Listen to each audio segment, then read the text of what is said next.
AI is a pretty common topic these days, but this is an unusual one. So, this isn't the first time that artificial intelligence has been brought into a courtroom.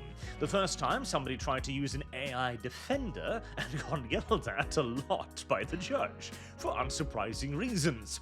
This one, though, is quite different. How AI allowed a road rage shooting victim to address his killer from beyond the grave. So, in this case, we have the victim, Christopher Pelkey, was killed in a road rage incident, where he was standing at a red light, the guy behind him was honking at him, and Christopher got out of his car and started moving towards the vehicle who was honking at him, at which point the driver in that vehicle pulled out a gun and shot him.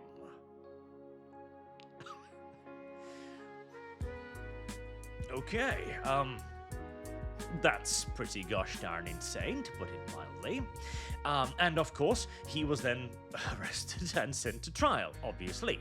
After about 2 years, he was found guilty of manslaughter.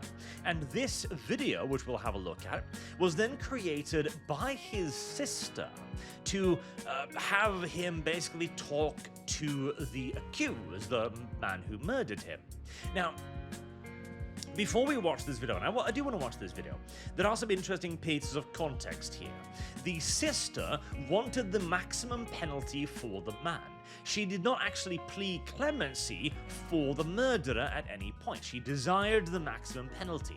The trial, too, was already finished. This was simply at the sentencing hearing right here, so there was no attempt to influence the outcome of the trial by playing this AI video. It was purely for the sentencing before the judge gave off his final sentence. That was it. So it comes across more like a tribute than anything. It's a bit of a ghoulish tribute, but when I first heard about this case, I suspected the worst, and that was my bad. I failed to offer up the charitability I so often try to do, and in this case thought, oh god, it's probably some kind of crazy progressive sister who's like, oh no, let the person who killed my brother off the hook. Of course, no, not at all. That did not happen here whatsoever, so I want to make that very clear as well. Let's have a quick look at this, shall we? Because I mean, at the end of the day, this is in essence just a in-memory video rather than a legal case being made, but it's a strange little thing, which I'm sure you'll see. And the like to dislike ratio too does suggest that a lot of people think that this is, well, what I thought it was initially. Hello. Just to be clear for everyone seeing this, I am a version of Chris Pelkey recreated through AI that uses my picture and my voice profile. I was able to be digitally regenerated to share with you today. But here is insight into who I actually was in real life. Take a look. So, it begins by making clear that it is actually AI. For obvious reasons, it seems ridiculous, but in legal matters it pays to be precise. And then it goes, this is an insight into who I was. Now, that's the part that a lot of people do find a little bit manipulative, and I myself too view as a little bit of like, okay, if it was just like a memoriam video, then you wouldn't have him trying to, how do I put it, paint his own picture, especially as this isn't him painting his own picture, this is his sister, in essence, doing so, even if I am sure she does her best to make it accurate. All right, I'm Chris Pelkey. I served with the United States Army in the infantry. I'm from upstate New York. And what else? Where'd you deploy? Where'd I deploy? I went to Baghdad in 2006, 2008, and then I went to Afghanistan in 09 to 10. I think the number one thing is God, is having a relationship with the Lord and being close with Him, and that He really is the only answer to every problem we have, everything we go through. We got to do it with Jesus at our side. Everything else I've tried has failed. And aside from that, just like Jesus says, love God and love people, and being in that community with people where we can lift each other up and support each other and have that community of like-minded brethren, you know, combat veterans, people that believe in the Lord, and, you know, people that are sober and trying to live that good life, you know. So, you know, it's just all about God and all about people. So, and this, of course, is not the AI version. This is the AI version. That was him actually speaking on his own behalf. As you can see from my video I recorded in 2021, this here is a true representation of who I was, you know, not how the courtroom portrayed me. Now, the AI itself is... it's not amazing, but it gets the message across. It's a little bit wonky, it's a little bit stretchy, etc., and the body doesn't actually move or anything, but again, it's AI in the loosest possible sense of the word. So, I would like to make my own impact statement. So, hello everybody. Thank you so much for being here today. It means a lot. I can't tell you how humbled I am for those that spoke up for me, everyone who flew in, took off work, those who are watching this remotely, and for everyone who has supported my family and loved ones through 3.5 years and 2 trials. I wish I could be... I said 2 years, 3.5 apparently. It's been the modern day legal system. ...with you all today. To Your Honor, Judge Lang, thank you for making yourself available to see this case to the end, especially when the rescheduled trial conflicted with your daughter's spring break. Thank you for listening to everyone today. Thank you for reading the flood of impact statements that came in before today that so many people wrote on my behalf. Every single one of them is meaningful and gives a glimpse into my life with each of them. To Gabriel Horcasitas, the man who shot me. It is a shame we encountered each other that day in those circumstances. In another life, we probably could have been friends. I believe in forgiveness and in God who forgives. I always have, and I still do. So that too is the part that a lot of people have had problems with, and the part that has been elevated above all others.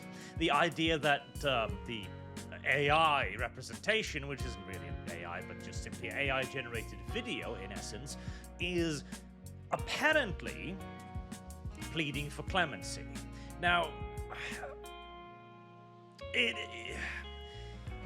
is a strange position because with the previous statement made by him when he was alive, it does seem as if this was a position he actually held.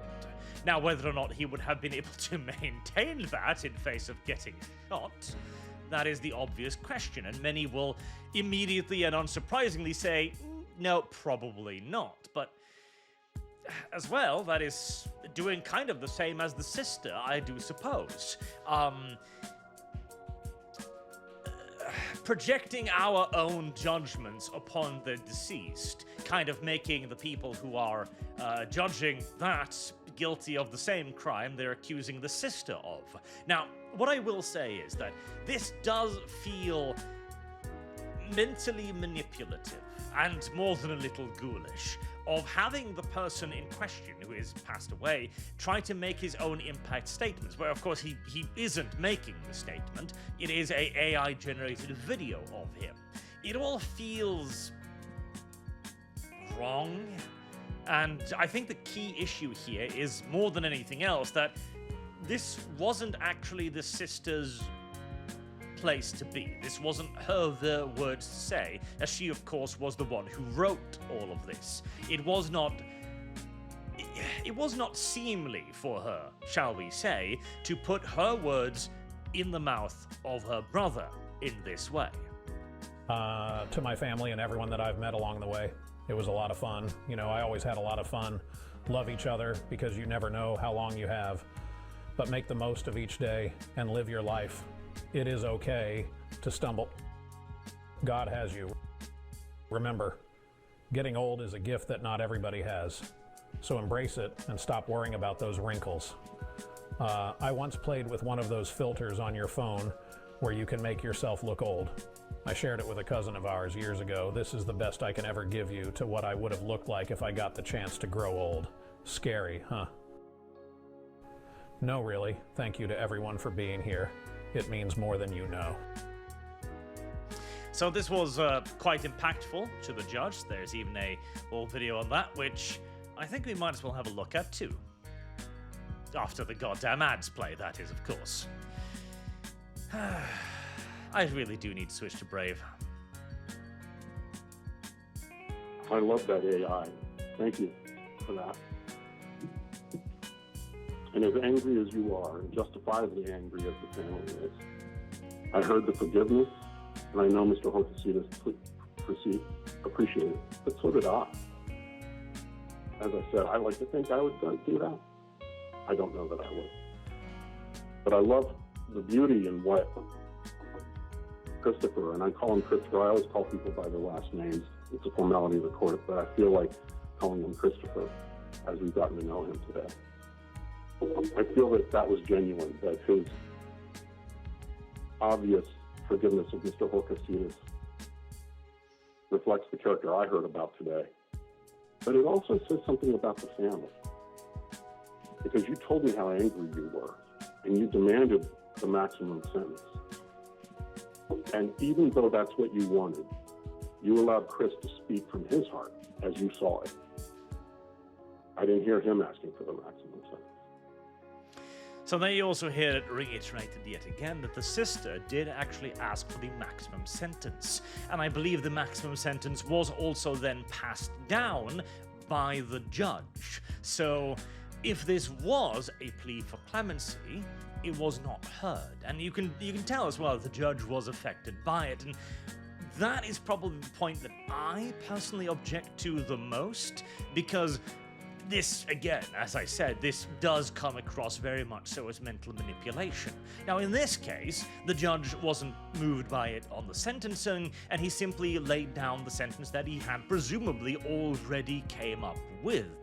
If it turns out later on that he actually made the sentence harsher because of this, then that's something else. But it feels as if this could easily become a tactic, in essence, to exploit the obvious sympathies one has with a victim and the natural urge within most people to try and do the right thing, to make a world of correct outcomes. And if you have then a very sympathetic victim who cannot speak for himself, presented in AI video format in an emotional setting, like at the end of a 3-year-long murder trial, or manslaughter technically, but you get my drift, I worry that this could be used very effectively so to influence the legal system. And the legal system is flawed enough as it is, with various appeals to emotions, appeals to considerations, appeals to equality, appeals to various types of circumstances surrounding cases, etc.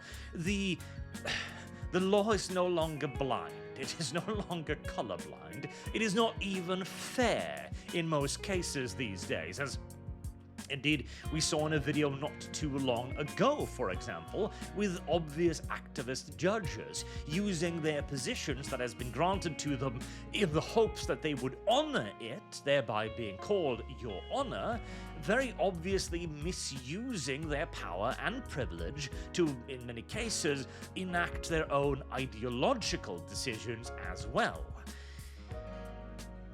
The entire judge system, as I see it, is unfortunately an outdated fossil of a very, very different era. That, especially now when encountering the AI era, is no longer fit for purpose. And I do not think that this kind of content should be allowed in courtrooms. Even if you would then argue that it is simply just a tribute-style statement to the deceased.